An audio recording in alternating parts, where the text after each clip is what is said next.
ქალაქ კონსტანტინოვკაზე რუსეთის კონტროლი დამყარდა. რუსი დიქტატორის განცხადება კონსტანტინოვკასთან დაკავშირებით დიქტატურის შესახებ გაფრთხილებასთან ერთად.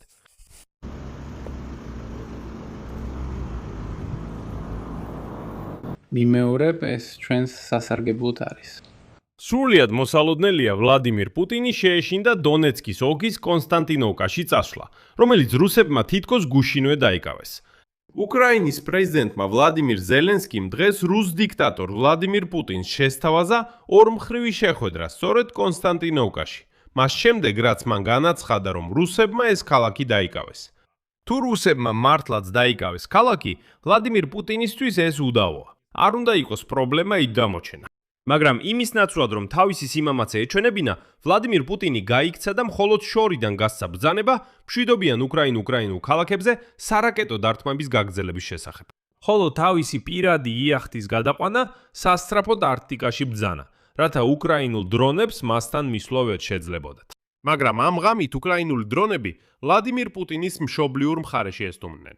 უკრაინის თავდაცვის ძალებმა 4 ივლისის ღამეს სანქტ-პეტერბურგში ნავთობის ტერმინალი დაარტყეს. ობიექტზე ამ წუთებში მასშტაბური ხანძარი მჯვინვარებს.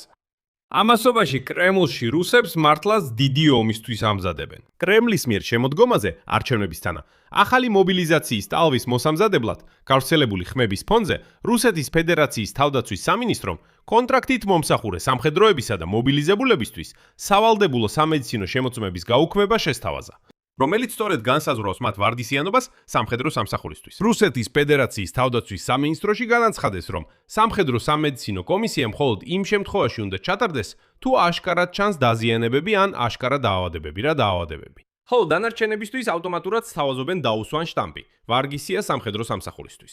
და ასეთი წინადადება რუსეთის ფედერაციის თავდაცვის სამინისტრომ წამოაყენა სხვა სიახლეების ფონზე. ვლადიმირ პუტინმა მხოლოდ გუშინ დაავალა გაანალიზონ უკრაინის მოკავშირეების ჩართულობა ომში, რომლებსაც მან უწოდა ომის გაგრძელების პროვოკატორები. და აი დღეს დილით რუსეთის საგარეო საქმეთა სამინისტრომ უკვე გამოაქვეყნა ევროპული ქვეყნების სია, რომლებიც თითქოს პირდაპირ არიან ჩართული ომში, რის გამოც კრემლი უკვე მათ ტერიტორიებზე დარტყმებით იმუქრება. მე მქვია ალექსეი პეჩი, მოდით ერთად განვიხილოთ ეს თემა. მაგრამ სალამ დავიწყებთ, გთხოვთ გამოიწეროთ არხი, დაალაიქოთ ეს გამოშვება და დაწეროთ ნებისმიერი კომენტარი ამ ვიდეოს ქვეშ. ამ გამოშვებას დავიწყებ ამ საღამოს ყველაზე ცხელი სიახლით. ვლადიმირ პუტინის გამარჯვება კონსტანტინოვკაში, დონეცკის ოლქში ძალიან სწრაფად გადაიქცა მარცხად და სამარცხვინო გაქცევადაც კი. გუშინ ვლადიმირ პუტინმა პათოსით ჩაიცვა სამხედრო ფორმა, რათა გამოეცხადებინა, რომ თითქოს და რუსულმა ჯარებმა დონეცკის ოლქის ქალაქი კონსტანტინოვკა სრულად აიღეს. სამხედროებთან თათბირის დროს რუსეთის დიქტატორმა ისაუბრა თითქოს და რუსეთის არმიის წარმატებებზე ფრონტზე და მისი თქმით კონსტანტინოვკის გარდა კრამატორსკიც თითქოს რუსეთის ფედერაციის კონტროლქვეშაა. შემდეგ მოხვდება ვლადიმირ პუტინის ციტატა. დამყარებულია რუსეთის კონტროლი ქალაქ კონსტანტინოვკაზე. მინდა აღვნიშნო, რომ კონსტანტინოვკის აღება მხოლოდ პირველი, მაგრამ ძალიან მნიშვნელოვანი ეტაპია. უკრაინის შეიარაღებული ძალების იმ შენაერთების გასანადგურებლად, რომლებიც ჯერ კიდევ იკავებენ პოზიციებს. სლავიანო-კრამატორსკა, კონსტანტინოვსკის, ვთქვით, გამაგრებული რაიონი, სადაც მტერმა შექმნა ღრმად ეშელონირებული ფორტიფიკაციური ნაგებობების სისტემა და დააქცია ქალაქები სლავიანსკი, კრამატორსკი, დრუშკოვკა და კონსტანტინოვკა ერთიან თავდაცვის კვანძად. მაგრამ კონსტანტინოვკის აღების შემდეგ, როგორც მე ხვდები, ჩვენ უკვე უნდა ვილაპარაკოთ არა სლავიანო-კრამატორსკო-კონსტანტინოვსკის ხაზზე, არამედ უბრალოდ სლავიანო-კრამატორსკის ხაზზე. რა თქმა უნდა, მხედველობაში მაქვს კიდევ ერთი პატარა დასახლებული პუნქტი, მაგრამ ასევე გამაგრებული, რა თქმა უნდა, დრუშკოვკა. მაგრამ აქ, რა თქმა უნდა, არის შეუსაბამობა. თუ დაუკვირდებით Deep State-ის რუკას, კონსტანტინოვკის აღებაზე საუბარი არ არის. რუსული ჯარები რუკის მიხედვით დასახლებული პუნქტის მახლობლად იმყოფებიან, მაგრამ არ დაუკავებიათ იგი. თუმცა კრემლისთვის ასეთი განცხადებების გაკეთება ახალი არ არის. გაგახსენებთ ხარკოვის ოლქში მდებარე კუპიანსკი, მათ უკვე ორჯერ აქვთ დაკავებული. პუტინი ორჯერ შეიწვენა თავი, როცა აცხადებდა, რომ იქ იყვნენ და ჟურნალისტიც გახსოვთ კუპიანსკში მიიწვია. ამბობდა, რომ აი უკვე დავიკავეთო. მაგრამ სინამდვილეში ეს ქალაქი დღემდე უკრაინის შეიარაღებული ძალების კონტროლქვეშაა. რუსებმა უკვე დაივიწყეს, როგორ ატყუებდა პუტინი მათ, როცა ამბობდა, რომ კუპიანსკი დაიკავეს. კუპიანსკი. აი და აი ახალი გამარჯვება, კონსტანტინოვკა. ასევე აღნიშნა, რომ რუსეთის ფედერაციის გენშტაბის უფროსმა ვალერიკა გერასიმოვმა ვლადიმერ პუტინს მოახსენა თითქოს და რუსულმა ჯარებმა სრულად დაამყარეს კონტროლი მთელ ლუგანსკის ოლქზე. მაგრამ Deep State-ის რუკის მიხედვით ესეც არ შეესაბამება სიმართლეს. გარდა ამისა, თავად ვლადიმერ პუტინმა განაცხადა, რომ მასილებული დარტყმები უკრაინაზე ამბობს საჭიროა გაგრძელდეს. ის ამბობს, რომ საუბარია სამხედრო-სამრეწველო კომპლექსის საწარმოებზე, მაგრამ სინამდვილეში, როგორც ცნობილია, თითოეული თავდასხმის შედეგად ნადგურდება ჩვეულებრივი საცხოვრებელი სახლები. ეს ნათლად ჩანდა 2 ივლისის ღამეს კიევში. მაგრამ დაუბრუნდეთ კონსტანტინოკას. უკრაინის შეიარაღებული ძალების გენერალური სპენეროლი შტაბის სპიკერმა, მაიორმა ანდრეი კოვალევმა განაცხადა, რომ ინფორმაცია, რომელიც ვლადიმერ პუტინის ბინძურმა პირმა გააჟღერა, ტყუილია. უკრაინის შეიარაღებული ძალების აღმოსავლეთის დაჯგუფების სამხედრო ნაწილები და ქვედანაყოფები აგრძელებენ თავდაცვით ოპერაციას განსაზღვრულ პოზიციებზე დასახლებული პუნქტის შიგნით და მის მისადგომებთან. არსებობს შემთხვევები, როდესაც მტრის მცირერიცხოვანი ქვეითი ჯგუფები ახერხებენ ჩვენი ჯარების საბრძოლო წყობებში შეღწევას. ქალაქში უკრაინის თავდაცვის ძალების კონტრდივერსიული მოქმედებები გრძელდება. ივლისის პირველ 4 დღეში რუსებმა უკვე 11 ჯერ სცადეს ამ ქალაქზე შეპევა. ჩვენ ვართ ლუგანსკის პოლკის მებრძოლები, ბრიგადა ლიუდი. ამჟამად ვიცავთ კონსტანტინოვკას და ვიბრძვით უშუალოდ ქალაქში. საფარის პოლკის მებრძოლები, ბრიგადა ლიუდი დღეს ვარძელებთ საბრძოლო ამოსანების შესრულებას კონსტანტინოვკის მიმართულებით. და უკრაინის თავდაცვის ძალების თანამებრძოლებთან ერთად ვაკავებთ ეს.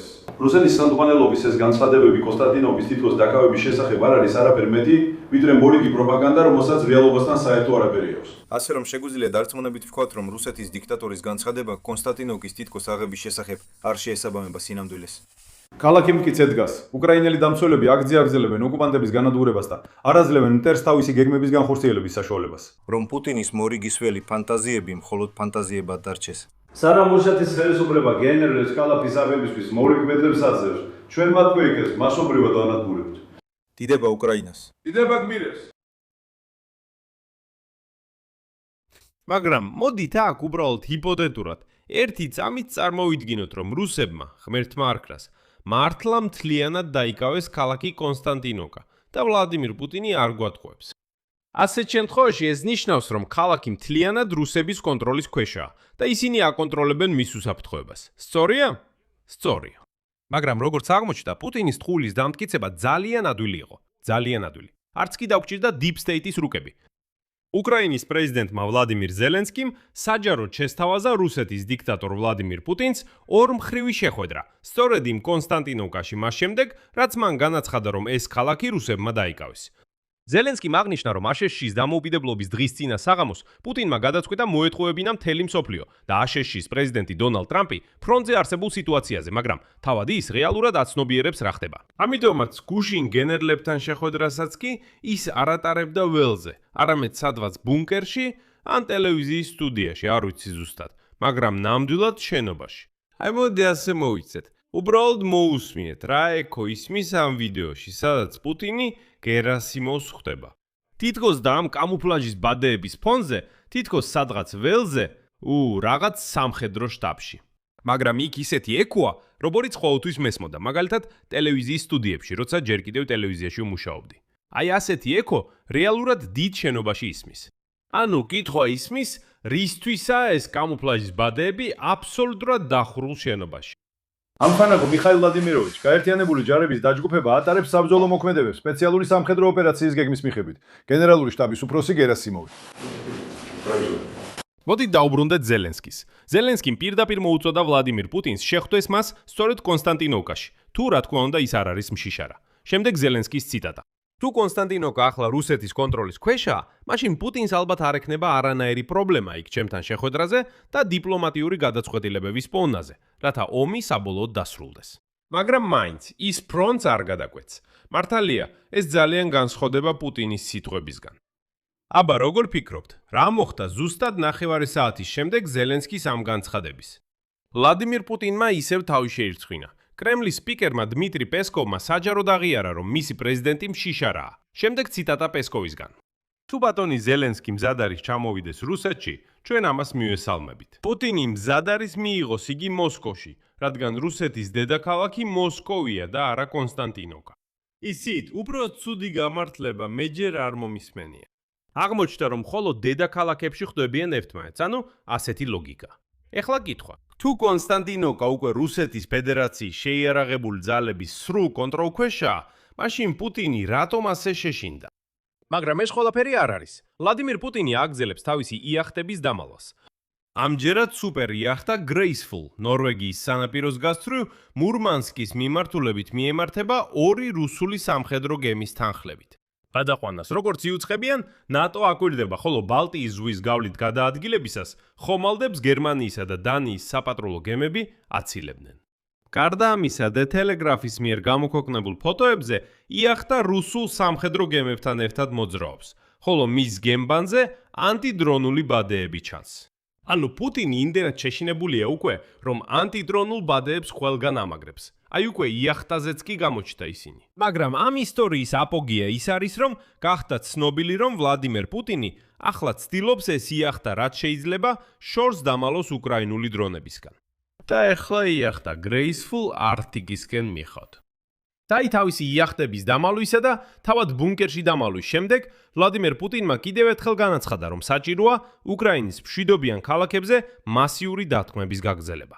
მისი თქმით, დარტყმები მიეყენება საცხოვრებელ სახლებზე, საავადმყოფოებზე, ფრინველის ფაბრიკებზე, ხორცკომბინატებზე, საწყობებზე, საყოფაცხოვრებო ტექნიკაზე, ნოვა პოშტას ტერმინალებზე და ასე შემდეგ და ასე შემდეგ და ასე შემდეგ.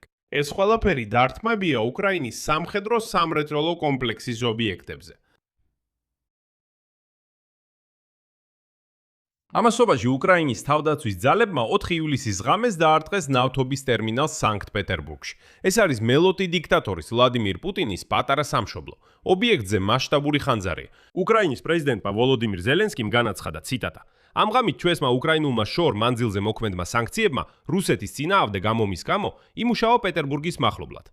უკრაინის თავდაცვის ძალებმა დააზიანეს პორტის ნავთობის ინფრასტრუქტურა, რომელიც ფულს შოულობს რუსეთის ომისთვის. ასევე დარტყმა განხორციელდა კრონშტადტის ბაზირების პუნქტზე რუსეთის ფედერაციის ლენინგრადის ოლქში, რომელიც მნიშვნელოვანი სამხედრო ობიექტია. უკრაინის სახელმწიფო საზღვრიდან მანძილი 850 კილომეტრზე მეტია. აბა ის კი მათ მოხვედრა. პაპა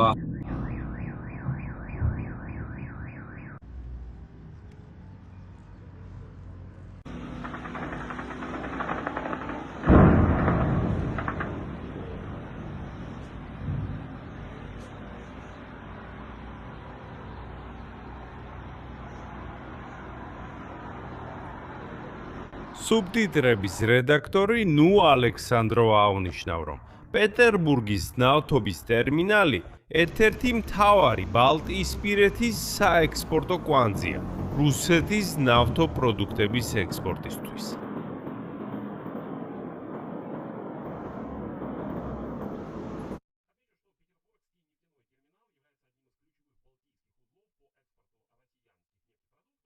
ის უზრუნველყოფს ტანკერების გაგზავნას აფრიკაში, ახლო აღმოსავლეთში და სხვა რეგიონებში. ეს ვაჭრობა მოწინააღმდეგის სამხედრო ბიუჯეტის შევსების მნიშვნელოვანი წყაროა.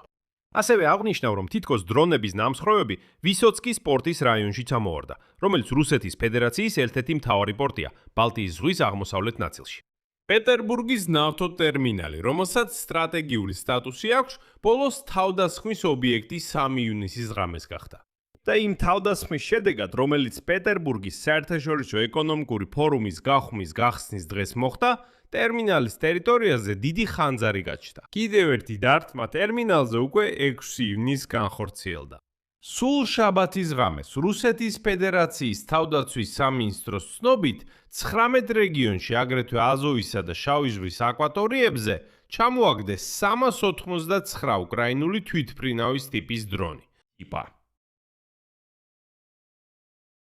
რუსეთი ემზადება ომის ახალ ფაზაზე გადასასვლელად და ამისთვის ამზადებს ყველა პირობას მასობრივი მობილიზაციისთვის. ვლადიმირ პუტინმა გუშინ სამხედროებთან შეხვედრისას დაავალა გაანალიზონ უკრაინის მოკავშირეების ჩართულობა ომში, რომლებსაც მან საბრძოლო მოქმედებების გაგრძელების წამქეზებლები უწოდა. რაცა მომავალში მათ მიმართ მიიღონ შესაბამისი გადაწყვეტილებები. მაგრამ ეს აშკარად დაშინების მცდელობაა. თითქოს ჩვენ გამოვთვლით, ვინ ეხმარება უკრაინას და მომავალში გადავთქვეთ მათ დავარყათ. საინტერესოა, რომ პუტინი ამბობს, თურმე დასავლეთის ქვეყნები აღვივებენ საბრძოლო მოქმედებების გაგრძელებას. გადაწყვეტილება ძალიან მარტივია. ომი შეიძლება წამში დასრულდეს. ეს მე ხა დაუბანელ რუსებს არ ვესაუბრები, წამში უბრალოდ. ყველა რუსი აგროვებს თავის ბარკს, ბრუნდება მოსკოვის მიმართულებით და ტოვებს უკრაინის ტერიტორიას. როგორც კი ბოლო რუსი გადაკვეთს უკრაინისა და რუსეთის სახელმწიფო საზღვარს, ყველაფერი ომი მთავრდება. და აქ არ არის საჭირო არანაირი წამქეზებელი. არავინ, საერთოდ არავინ არ არის საჭირო. უბრალოდ თითოეულმა რუსმა აიღო თავისი ნივთები და დაბრუნდა რუსეთში. დაჯერეთ, არავინ არ გამოგეკიდებათ, არავინ არ შეუტევს რუსეთს ამის შემდეგ. აი ბოლო რუსმა გადაკვეთა საზღვარი, წავიდა ყველაფერი, ომი დასრულდა. აი ამას გარანტიას გაძლევთ, რომ ასე იქნება. ომი დასრულდება, უკრაინას რუსული ტერიტორიები არ ჭირდება. აი ეს გაველურებული ტომი, ის არ ჭირდება უკრაინელებს, არც დასავლეთს, არავის არ ჭირდება. აი ცხოვრეთ იქ მშვიდად და მორჩა, ომი დასრულდება. მაგრამ ეს ისევ ლირიკული გადახვევა. ხო და ვლადიმირ პუტინმა განაცხადა. ასე უნდა გაგრძელდეს თითოეული მქეზებლის ჩართულობის ანალიზი უკრაინაში ომის გაგრძელებაში. უნდა ჩატარდეს თითოეულის ჩართულობის ანალიზი რეალურ საბრძოლო მოქმედებებში. ეს ანალიზი საჭიროა ჩვენთვის, რათა მომავალში მივიღოთ პასუხისგებლიანი გადაწყვეტილებები. ყოველ შემთხვევაში ეს შეიძლება დაგვჭირდეს. და აი თავისი პოზიციის ახსნისას, ვლადიმირ პუტინმა მიუთითა ევროკავშირის რამდენიმე ქვეყნის ლიდერების ერთობლივ განცხადებაზე, რომელიც მისი თქმით 7 ივნისით თარიღდება და სადაც უკრაინის მიერ უპილოტო ტექნოლოგიების ინოვაციური გამოყენება მიესალმებოდა. შემდეგ კი პუტინმა დაიწყო ეს პროპაგანდისტული საუბარი იმის შესახებ, რომ ევროპა მხარს უჭერს მის მიერ მოგონილ უკრაინის შეიარარებული ძალების დარტყმებს. ბავშვებზე საერთო საცხოვრებელში, ავტობუსებზე ბელარუსებთან ერთად, სამოქალაქო ობიექტებსა და სამოქალაქო ინფრასტრუქტურაზე, რუსეთის ტერიტორიაზე და ასე შემდეგ და ასე შემდეგ. პუტინი რა თქმა უნდა ავიწყნება თქვას, რომ დარტყმები მოდის სამხედრო ქარხნებზე, ნავთობგადამამუშავებელ ქარხნებზე, ენერგეტიკაზე, ლოგისტიკაზე და ასე შემდეგ. გასაგებია რატომაც აკეთებს ამას. მაგრამ ამ განცხადების არსი სხვა იყო. ვლადიმირ პუტინი ცდილობდა ევროპელი მოკავშირეების დაშინებას. საქმე იმაშია, რომ უკვე დღეს დილით, აი პირდაპირ გუშინ საღამოს, პუტინი ამბობს, რომ შეაფასონ მისი ჩართულობა და უკვე დღეს დილით. რუსეთის ფედერაციის საგარეო საქმეთა სამინისტრომ განაცხადა ბალტიის ქვეყნების მონაწილეობაზე, როდესაც უკრაინა რუსულ ინფრასტრუქტურაზე დარტყმებს ახორციელებს. უკრაინის შეიარაღებული ძალების ახალი თავდასხმების ფონზე პორტებზე პეტერბურგში და ლენინგრადის ოლქში. შემდეგ მოჰყავთ რუსეთის ფედერაციის საგარეო საქმეთა მინისტრის მოადგილის მიხაილ გალუზინის ციტატა. ჩვენ გვაქვს გადამოწმებული მონაცემები იმის შესახებ, რომ ლატვია და სხვა ბალტიისპირეთის რესპუბლიკები უკვე აძლევდნენ თავიანთ საჰაერო დერეფნებს უკრაინულ უპილოტო აპარატებს, რომლებმაც ჩვენი ქვეყნის სამოქალაქო ინფრასტრუქტურას შეუტიეს. ანუ გამოდის, რომ რუსეთის ფედერაციის საგარეო საქმეთა სამინისტრომ ასე მარტივად მოასწრო და ერთ ღამეში პუტინს ბალტიის ქვეყნების უკრაინის ომში ჩართულობის შესახებ ანგარიში მოუმზარა. წინაჯერზე ანალოგიური განცხადება რუსეთის თავდაცვის სამინისტრომ გააკეთა. მაისში ამ უწყებამ განაცხადა, რომ უკრაინული დრონები, როგორც ისინი ამბობდნენ, ცდილობდნენ ლატვიის ტერიტორიის გავლით პეტერბურგზე თავდასხმას. მანამდე მსგავსი ბრალდებები ბალტიის ქვეყნებისა და ფინეთის მისამართით საგარეო საქმეთა სამინისტროს წარმომადგენელმა გააჟღერა. რუსეთის საგარეო საქმეთა სამინისტრო, პრესის წარმომადგენელი ალკაშე მაშკა-ზახაროვა და პრეზიდენტის თანაშემწე პატრუშევი. აპრილში მათ განაცხადეს, რომ ეს ქვეყნები უკრაინულ უპილოტო აპარატებს თავიანთ სააერო სივრცეს რუსეთზე თავდასხმისთვის უთმობენ. და სწორედ ამ მუქარების ფონზე ვლადიმირ პუტინის მხრიდან ბალტიის ქვეყნებისთვის რუსეთის თავდაცვის სამინისტრომ შესთავაზა სრული გაუქმება. სავალდებულო სამედიცინო შემოწმება კონტრაქტული სამხედროებისა და მობილიზებულებისთვის, რომელიც სწორედ მათ ვარგისიანობას განსაზღვრავს სამხედრო სამსახურისთვის. შესაბამისი კანონში შესატანი ცვლილებების პროექტი გამოქვეყნებულია სამართლებრივი აქტების პროექტების პორტალზე. ცვლილებები იმოქმედებს მობილიზაციის, საომარი მდგომარეობის ან ომის დროს. ანუ მაშინ, როცა ვლადიმირ პუტინს მეტი საზარბაზნე ხორცი დასჭირდება. ცვლილებების პროექტი ფედერალური კანონის 5.1 მუხში სამხედრო ვალდებულების შესახებ ახალ პუნქტს ამატებს, რომლის მიხედვითაც სამედიცინო შემოწმება სავალდებულო ხდება მხოლოდ განსაკუთრებულ შემთხვევებში. თუ კანდიდატს აქვს დაზიანებები, ჭრილობები, ტრავმები ან კონტუზია, თუ მას აქვს ისეთი დაავადებები, რის გამოც ის ითვლება შეზღუდულად ვარგისად, ან თუ მას აქვს ისეთი დაავადებები, რის გამოც ის ითვლება სამსახურისთვის უვარგისად. თანაც ეს ასეა ჩამოწერილი, რომ ეს ყველაფერი თვალნათლი უნდა ჩანდეს. ანუ თუ ვიზუალურად არ ჩანს დაავადება ან დაზიანება, ავტომატურად ვარგისად ითვლება. და თუ კაცს აშკარა დაზიანებები ან დაავადებები არ აქვს, მაშინ ამ კანონს შეტანილი ცვლილებების მიხედვით თავდაცვის სამინისტრო ამ კაცს პირდაპირ ომში აგზავნის. ანუ აღარ არის საჭირო ეს სამხედრო სამედიცინო კომისია. და იცით, ეს თითქოს ლოგიკურადაც კი გამოიყურება.